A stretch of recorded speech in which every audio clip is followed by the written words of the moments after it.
Bonjour à tous et à toutes, bienvenue dans ce nouvel épisode de Vagabondage, présenté par votre host, Doubi Damina. Moi je vous fais à chaque fois deux génériques, il y a déjà un générique, normalement une sorte de musique, nainana. Je crois que j'ai pas besoin de venir après et commencer à dire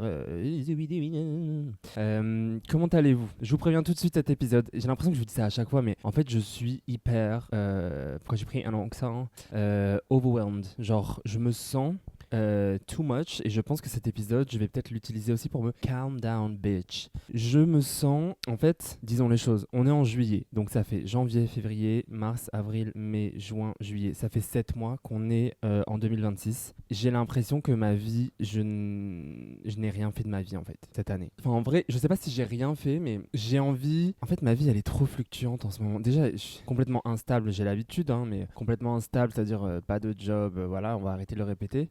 Et quand je dis pas de job, c'est pas.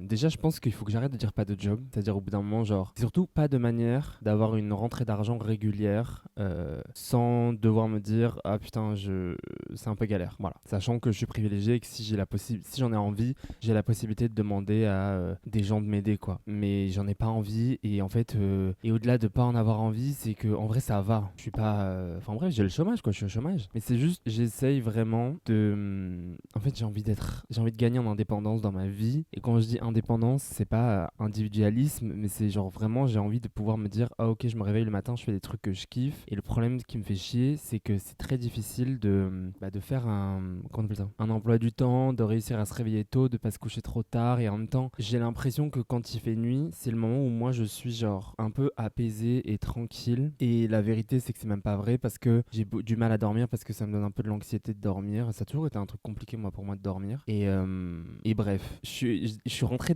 vif dans le sujet là. Mais en gros, ouais, je suis un peu overwhelmed aujourd'hui. Pourtant, hier, j'ai fait mes ongles parce que j'ai une amie, je vous invite à. Je vous en avais déjà parlé, Krijalia. Elle fait les ongles, elle est nail artiste, prothésiste ongulaire. Et du coup, là, elle est en train de réfléchir à ouvrir son salon, quoi. Enfin, son salon, dans son salon, quoi. Enfin, voilà. Et du coup, un salon, en fait, finalement. Bref. Et du coup, elle fait des pauses pour s'entraîner. Et du coup, là, elle m'a fait une pause magnifique. Je vous invite à aller voir sur mon TikTok. J'ai fait un TikTok là que j'ai posté tout à l'heure. Vraiment, la pause est magnifique. Je vous invite à aller voir sur son Insta ce qu'elle fait et tout. Magnifique. Alors, il y a un côté magnifique. Et pour vous dire à quel point je suis overwhelmed et un peu dans l'anxiété aujourd'hui, c'est que c'est moi qui ai choisi. Et en fait, c'était vraiment genre ce que je voulais. Et elle a été hyper d'accord avec moi. Genre, en gros, elle m'a proposé un truc. Enfin, en fait, je lui ai dit, ah ben moi, je crois que c'est ça que je veux. Et après, elle m'a dit, regarde ce que j'allais te proposer. C'est exactement la même chose. Exactement la même chose. Genre, on est sur vraiment la chaleur, le soleil, orange, rouge, un peu wet, tu sais, un effet un peu mouillé et tout.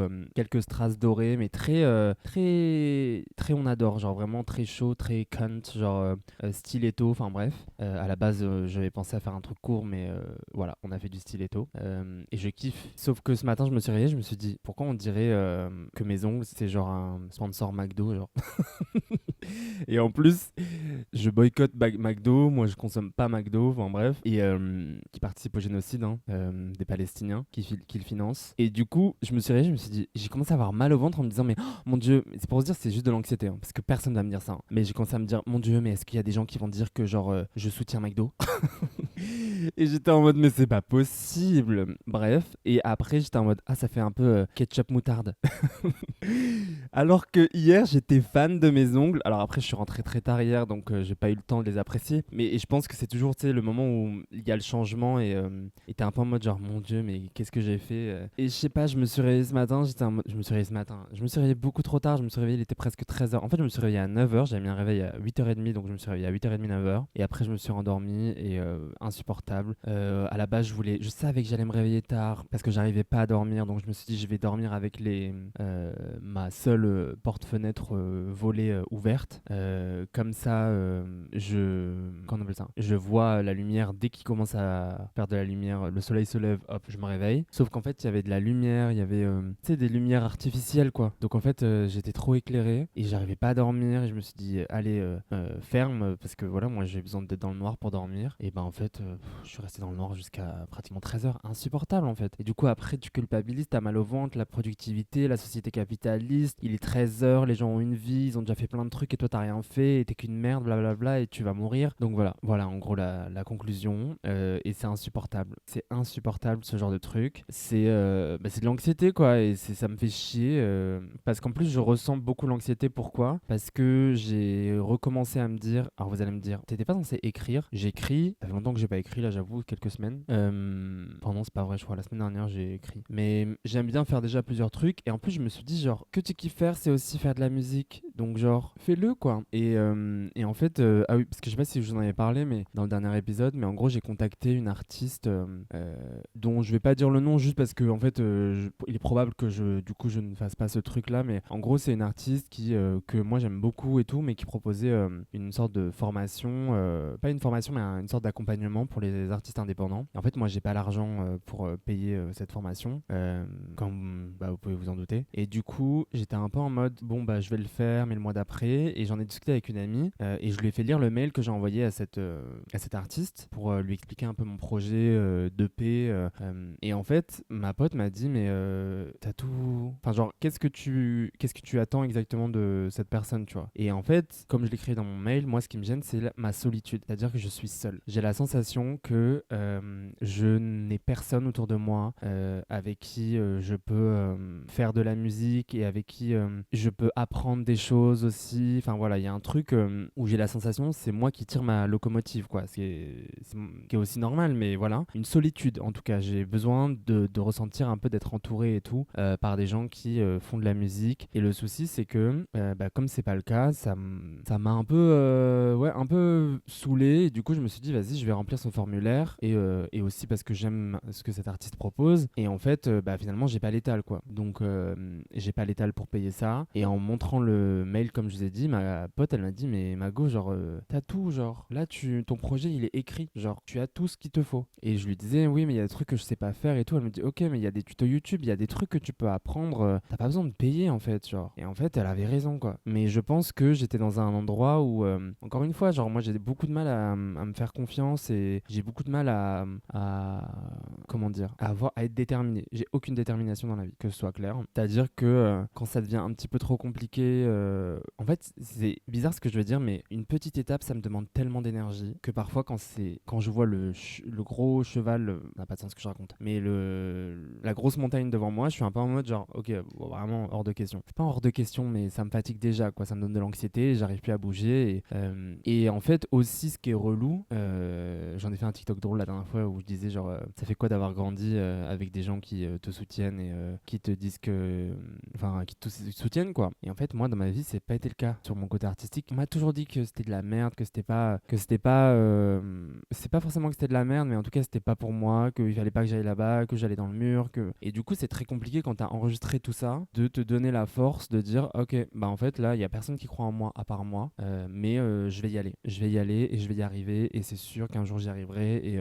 Et puis il y a aussi ça se mélange avec mon âge, voilà j'ai 29 ans et je suis en mode genre oh mon dieu c'est la fin, toutes les artistes là elles ont genre 21, 20, même si en vrai j'ai plein de contre-exemples d'artistes plus âgés et qui sont des superstars et en tout cas qui proposent des trucs de ouf alors qu'elles ont 30 ans passés, mais j'ai la sensation que peut-être elles avaient déjà un pied dans l'industrie avant et moi en fait j'ai rien et je veux pas forcément être dans cette industrie genre en mode par exemple dans mon objectif de vie, moi j'ai pas forcément envie d'être signé un jour dans un label. Par contre au moins tu vois côtoyer des gens qui font de la musique quoi, côtoyer des gens avec qui tu peux aller discuter et autrement genre ah bah en fait ouais tiens regarde j'ai fait ça, qu'est-ce que t'en penses, ah moi je ferais plus comme ça, et de travailler ensemble, de s'amuser ensemble, alors que moi j'ai vraiment un truc depuis enfant d'être seul. Et on avait dit c'était quoi l'une des je sais plus comment on dit mais pas détermination, proposition, je sais plus comment on dit, mais tu sais les trucs début d'année là, résolution, cette année je ne veux plus être seul, j'en ai marre de passer ma vie seul et d'être genre j'en ai marre de me sentir seul en fait. Et en fait c'est aussi pour ça que je m'étais dit bon bah je vais contacter cet artiste, mais la réalité c'est que de un j'ai pas la thune de toute façon, disons les choses, avec mes ongles ketchup moutarde là, et ouais genre bah fais les trucs en fait Mago, fais les trucs. Donc je suis allé d'ailleurs là j'entends très bien ma voix donc c'est cool, mais je suis allé dans un magasin de seconde main pour acheter un casque. Je l'ai eu pour pas cher en vrai, je l'ai eu pour 39 €, et je crois qu'à la base il coûtait 80 balles, j'en sais rien en fait, mais moi je suis arrivé, j'ai dit voilà mon budget, je payerai pas plus, j'ai pris le moins cher, je l'ai essayé, il fonctionnait très bien. Voilà, j'en ai besoin, c'est-à-dire là je l'utilise pour enregistrer mon podcast, je l'utilise pour écouter bien mes instrus et tout ça, enfin mes prods. Voilà, j'ai pas besoin d'avoir un truc de le casque que j'utilisais avant, c'était un casque que j'avais acheté,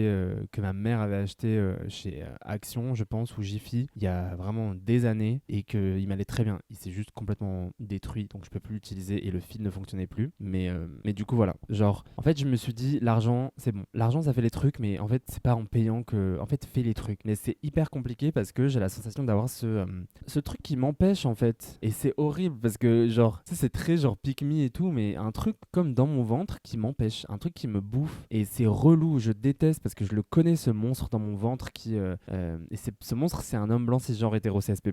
Riche. Vraiment, et il est dans mon ventre et il me répète que je suis une grosse merde en fait et que j'arrive à rien et que vraiment c'est une sensation que je pense que les gens qui vivent pas d'anxiété ne comprendront pas et seront probablement en mode genre mais tu racontes n'importe quoi too much genre. Mais vraiment il y a des moments où je vais être devant mon ordinateur et comprendre un truc, genre ça va me demander tellement d'énergie de comprendre un truc que au moment où je le comprends c'est comme s'il y avait une mini décompensation et que d'un coup j'avais une énorme fatigue qui arrivait genre, alors que j'ai compris un tout petit truc, genre j'ai pas compris un truc, c'est bon, je sais faire de la prod et je te sors un album demain. J'ai compris un tout petit truc et ça m'a demandé tellement de concentration et d'énergie que après je suis en mode genre, c'est fini, genre j'ai plus l'énergie. Donc c'est hyper relou. C'est pour ça d'ailleurs que la semaine dernière j'avais cuté tous les réseaux sociaux. J'étais en mode allez, on se casse de tout ça et je pense d'ailleurs que je vais les resupprimer là, probablement à l'instant T où je vous parle parce que en fait c'est juste pas possible. Ça me prend trop d'énergie et je veux plus me comparer parce qu'en fait j'étais aussi dans un truc de comparaison, oui, la comparaison de comparaison et j'en pouvais plus. C'est trop, en fait c'est un fait, déjà j'estime que je suis privilégié dans le sens où je suis dans une grande ville où j'ai accès à des choses, en tout cas auxquelles je n'avais pas accès quand j'habitais pas dans cette grande ville. J'ai un toit sur la tête, je suis dans un appartement, j'ai pas, je veux dire, je mange à ma faim, il n'y a aucun problème là-dessus, je suis très bien. Et donc ça me fait chier de me comparer à des gens qui bah ouais font des trucs de fou et tout, en tout cas des trucs, je sais même pas si c'est moi, je sais plus ce que je veux, en fait je suis perdu et ces derniers temps j'étais complètement perdu et ça m'a saoulé parce que je suis saoulé, genre je suis en mode en fait Mago c'est bon on a compris les mêmes cycles, ferme ta gueule genre. C'est horrible parce qu'il faut pas se parler comme ça, mais il y avait un peu de ça quoi, il y avait un peu de putain de merde quoi, je suis une superstar, je sais faire des trucs de ouf, j'ai écrit des chansons de ouf, putain de merde, j'ai lancé une machine et je crois que je vois un mouchoir qui est en train de se balader là. Non, je crois qu'il y en a plusieurs en plus. C'est chier. Il va y en avoir partout dans tous les vêtements. Oh là là. Bref. Mais ouais, tu sais, il y a un truc où genre, ok, je fais des trucs de. Ouais, en fait, des trucs de ouf. Genre, je suis désolé, je suis une bonne artiste. Genre, je sais créer des trucs. Quand j'ai des potes qui sont en mode genre, j'aimerais bien faire ça et tout, je suis en mode. Très rapidement, j'arrive à utiliser un peu leur DA et tout, et être en mode, ok, bah tiens, fais ci. Enfin, pas fais ça, mais genre, tiens, j'ai eu cette idée, regarde, qu'est-ce que t'en penses et tout. Et souvent, les gens sont en mode genre, ah, trop bien, j'avais pas pensé à ça et tout, machin. Je dis pas que je suis extraordinaire, je dis juste que, en fait, déjà, je suis extraordinaire. Mais c'est juste que, ouais, il y a un peu un côté où t'es en mode, mais arrête, fais les trucs, genre. Et c'est tellement compliqué, c'est dur pour moi de faire les trucs. Genre, je sais pas comment vous dire ça, c'est dur pour moi de faire les trucs. Aujourd'hui, par exemple, c'est aussi pour ça que je suis un peu overwhelmed, c'est que j'ai envie d'avancer sur plein de petits trucs, c'est-à-dire là, il faut que je m'organise pour cette EP. Je veux, Inch'Allah, mais je veux réussir à faire au moins un EP dans ma vie, c'est-à-dire avoir un petit objet avec 5 chansons et que je peux présenter à moi-même en disant voilà ce que je sais faire. En fait, j'ai envie d'y croire quoi, parce que genre toute ma vie, en vrai moi c'était un rêve, mais un rêve d'enfant, tu vois, de faire de la musique. Ah, le casque, je me suis fait mal, j'ai plein de boucles d'oreilles. En fait, j'ai mis vraiment beaucoup trop longtemps. D'habitude, je retire toutes mes boucles d'oreilles quand je vais enregistrer, mais j'ai mis beaucoup trop de temps à mettre tous mes bijoux avec mes ongles. Donc en fait, je me suis dit, l'heure de question que je les retire. Mais en fait, je veux tellement, j'ai envie de réaliser mes rêves, mais pour de vrai quoi. J'ai envie de me rendre fier, j'ai envie de me dire ah putain, je l'ai fait. Et pour personne, je suis pas là en mode genre, en fait, je suis une putain de star depuis toujours. Et d'ailleurs, je sais pas si j'avais déjà fait un épisode sur ce que c'est d'être une star, mais je pourrais vous expliquer un peu ce que moi j'imagine comme le fait d'être une star. Et quand je dis que je suis une star depuis toujours, c'est voilà, quand t'es un enfant racisé, queer, gros, enfin considéré comme gros, femme dans un petit village où les seules personnes racisées c'est toi et tes parents et ta sœur. Genre, en fait, je suis une star. On me regarde depuis toujours.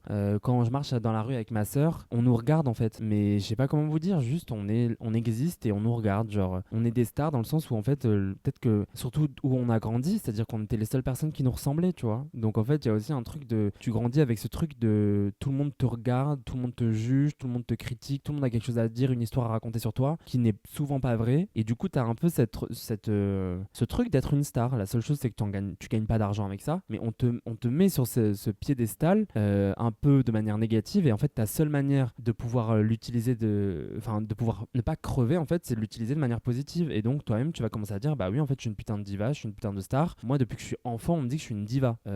C'est juste du racisme, hein. Parce que je suis désolé, je suis pas une diva. Genre, je suis loin d'être. En fait, c'est juste de la misogynie, de la transmisogynie, du racisme, c'est tout. Genre, j'étais un enfant comme les autres, quoi. Je faisais rien de spécial. Genre, en plus, j'avais qu'une envie, c'était de crever, j'étais triste. Enfin, tu vois ce que je veux dire. La seule différence, c'est que bah, je détonnais peut-être parce que j'étais pas un garçon comme on attendait que les garçons soient. Et puis, j'étais racisé. Et puis, en même temps, j'étais pas ce qu'on attendait d'une personne racisée, ce qu'on attendait d'une personne arabe. Enfin, racialement socialisée arabe. Enfin, voilà. Donc, c'est ça qui est compliqué, quoi. Mais du coup, je me suis perdu un peu, mais j'ai envie de me concentrer et de me dire, ok, voilà ce que tu as à faire. C'est-à-dire que je me suis dit, ça fait 29 ans que je fais de la musique, j'ai un ordinateur avec plein de prods, des trucs et tout que j'ai fait. Et ben en fait, pose-toi et tu regardes ce que tu as. Dans ton EP, on a dit, on veut 5 chansons. Voilà les 5 chansons que tu peux continuer à travailler, ou bien qu'est-ce que tu as en fait qui peut être utilisé, qu'est-ce que tu as que tu veux continuer à travailler, qu'est-ce que tu as qu'il faut refaire, qu'est-ce que tu as machin. J'aimerais bien aussi mettre en place un truc de partage de livres qui n'a rien à voir du coup avec la musique, mais en gros, j'avais pensé à une idée que je voulais appeler Tech, T-H-E-Q-E, je crois que je vous en avais peut-être déjà parlé. Et en fait, je me suis dit, ok, tu sais pas faire d'application, j'ai pas l'argent à mettre dans une application, j'ai peut-être pas envie de mettre toute mon énergie maintenant là-dedans. Fais un Discord. Je vais créer un Discord et je le partagerai sur mes réseaux. Je vous le partagerai aussi à vous en description quand ce sera fait et dans les prochains épisodes. Et en fait, ce sera un Discord pour que les gens puissent se partager les livres et tout, comme en fait l'idée que j'avais eue, quoi. C'est-à-dire, tout le monde n'a pas l'argent pour acheter des livres, et ben en fait, on peut devenir notre propre petite bibliothèque parce que malheureusement, dans les médiathèques, on n'a pas tout le temps un grand choix. Je sais pas comment ça se passe à Paris, mais moi, je sais que dans la ville où ma mère habite, il n'y a pas de. Enfin, en fait, il n'y a pas des livres très politisés. C'est très. Je sais plus comment on dit. C'est très lisse, quoi. C'est genre en mode, on est censé ne pas du tout. Enfin, il y a un truc de principe de. Il m'avait dit le mec, genre en mode de neutralité. Du coup, en fait, neutralité, voilà, déjà, vous savez ce que j'en pense, mais surtout, ça veut dire qu'il y a très peu de livres politisés, quoi. Même si il y en a très souvent des livres de droite. En tout cas, il y a très peu de livres de gauche. Et je me dis, les livres, ça coûte cher.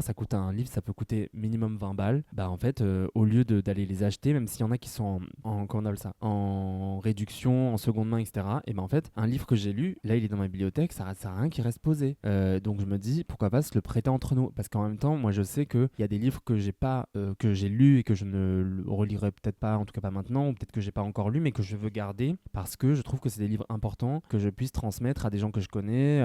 Moi, je veux pas d'enfants, mais si j'ai des gens autour de moi qui ont des enfants et tout ça, quoi. Donc je trouve ça important de se prêter les livres, de se prêter, de se transférer de se transmettre, pardon, le savoir, sans pour autant se dire, ah mais en fait ce livre je le reverrai plus jamais, même si ce serait peut-être encore mieux d'aller jusque là. Mais bon, j'avoue que j'aimerais bien, il y a des livres que je trouve important de garder, des livres notamment comment dire, en rapport avec ma vie et mon histoire, etc., et mes ancêtres, des trucs que je veux garder pour pouvoir aussi transmettre aux générations futures, que ce soit de ma famille ou proche, quoi. Et du coup c'est important pour moi quand même de les garder, mais je me dis, je les lis pas, bah en fait ils peuvent servir à quelqu'un d'autre qui a besoin de les lire, à des étudiants, des étudiantes qui n'ont pas la thune pour acheter des nouveaux livres tous les ans, quoi. Et ben en fait, vas-y, tiens, le livre, tu le lis, tu l'étudies pendant 2-3 mois, une fois que t'as fini, et ben je le récupère et je le repasse à quelqu'un d'autre. Vous voyez ce que je veux dire? En fait, cette idée de partage de connaissances, partage de livres, au lieu de payer encore et encore, et de faire en plus, de donner de l'argent à des industries qui de plus en plus sont privatisées par des gens d'extrême droite. C'est encore autre chose, mais c'est la réalité des choses. Et en fait, c'est se dire, en fait, de partager le savoir sans encore une fois avoir besoin de tout le temps le monnayer, quoi. Parce que moi j'ai envie que ce truc soit totalement gratuit. Je sais pas comment on peut faire par la suite, mais totalement gratuit. Et là par exemple, une chose qui me vient en tête, c'est la sécurité des gens qui pourraient être inscrits sur le Discord. Donc c'est aussi, j'aimerais bien pouvoir écrire une sorte de charte à laquelle les gens sont censés genre accepter en venant dans le Discord et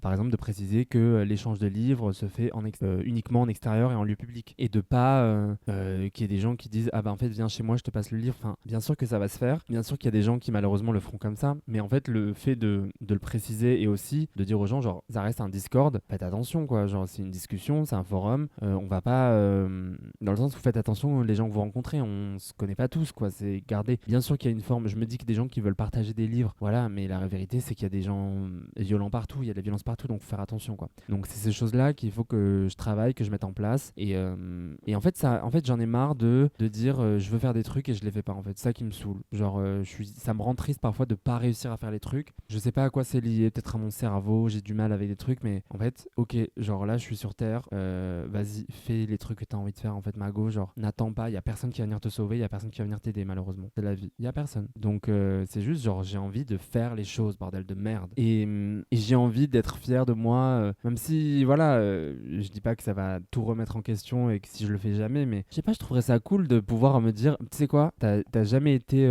une star, t'as jamais été une personne hyper connue dans la musique ou tout ça, mais quand j'avais fait un test quand j'étais enfant et je crois que je vais mourir à 63 ans. J'avais fait un test sur internet, c'est les trucs qui existaient à l'époque, enfin bref, l'âge de ta mort, enfin bref, il m'avait dit 63 ans.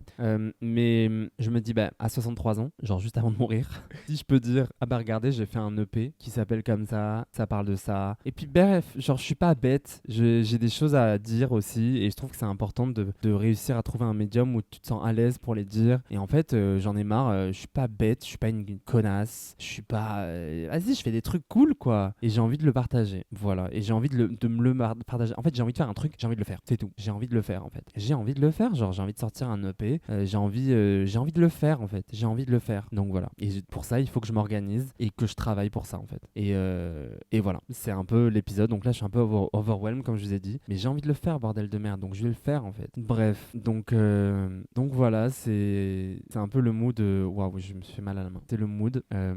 J'espère que vous allez bien. Et là, on a quitté une canicule, je crois, la semaine dernière. Enfin, pas je crois, mais une canicule. Et il y a une nouvelle qui arrive la semaine prochaine. J'espère que vous aurez pas trop chaud. J'espère que vous allez réussir à... Je sais qu'il y a beaucoup de gens qui ont eu beaucoup de mal, mais même au niveau de la santé mentale, quoi, ça va être très dur. Donc, je vous envoie toute ma force. Et bordel de merde, quoi, j'espère que ce monde va aller bien. Je vais vous mettre en description aussi une pétition parce que il y a actuellement une proposition de loi qui a été... Enfin, qui va être regardée déjà, c'est grave qu'elle ait été proposée, mais à l'Assemblée nationale, le 7 juillet, par rapport à la présomption de légitime défense pour les forces de l'ordre. En fait, ce serait l'idée que si un gendarme tue un adolescent, par exemple de 17 ans, qui est juste dans sa voiture, c'est à la famille de devoir prouver que ce tir n'était pas légitime, si cette loi passe. Ce qui est complètement absurde, en fait. Donc, je vous invite à vraiment à lire, à signer. On en a besoin, en fait. Il faut 100 000 signatures, là, pour le moment, sur le site de l'Assemblée nationale. Je sais que j'ai vu qu'il y avait une autre pétition aussi sur change.org, mais c'est important. En fait, il faut, même si je sais qu'il y a peut-être des gens qui vont écouter qui vont se dire ah ça sert pas à grand chose, en fait le souci c'est que la moindre chose il faut la faire parce que là on arrive bientôt en 2027 et qu'on sait très bien que ça va être un gros bordel et qu'il va falloir absolument genre se soutenir et savoir qu'on vote LFI et savoir que en fait, si l'extrême droite passe, ça va légitimer des comportements encore plus que ce n'est déjà le cas et officiellement signer pour une société fasciste en fait. Et je pense que si vous m'écoutez, vous faites peut-être partie des gens qui seront les premières personnes touchées. Donc il faut absolument partager et signer ce genre de pétition. Bref, sur une meilleure note, je vous souhaite une très bonne semaine. On se retrouve la semaine prochaine. Si vous avez aimé cet épisode, n'hésitez pas à le partager, à le liker et à commenter. Et puis je vous embrasse très fort, je vous envoie toute mon énergie et on se retrouve la semaine prochaine. Mouah.